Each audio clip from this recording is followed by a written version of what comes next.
Hi everyone! This short episode will prepare ourselves to accurately create haptics for the experience we are working on. Before we start making sensations, we should ask ourselves 3 questions. What is the point of view of the audience? What equipments do users have? What events to create haptics for? What is the point of view of the audience? This is important to answer, as it will deeply modify what events you will consider and how you will consider them. Is the camera first person? That would mean from the point of view of the protagonist. Is it third person? Or is it aerial and distant, like in a strategy game? Is there a protagonist? Are you embodying a character in particular? Or should you get sensations, as the camera would sense them?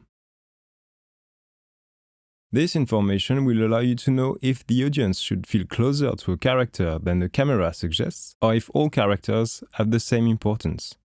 You will also be able to tell where the sensations should be felt: on the chest, in the back, from the bottom of the vest, suggesting that something is coming from the ground.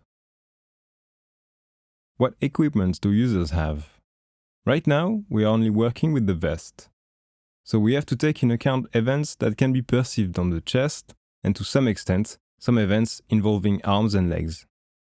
But in the future, you may be required to work with other devices, and that would change what you would turn into haptics, and where on the body.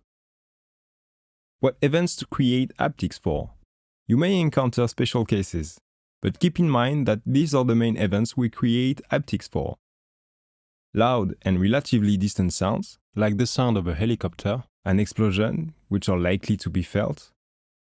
Close touch and body sensations, like rain and injuries, when you embody a protagonist.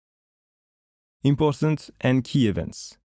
These would be events you want to put emphasis on, like the resonance of a special object that is important to the narrative, or putting haptics on a sound that makes the scene more dramatic. I hope this episode has clarified the way you consider making haptics for your experience. And now, we will start working on samples with the Unity 3D Game Kit assets. To receive more information on tutorials in haptics, make sure you subscribe and hit the notification bell below.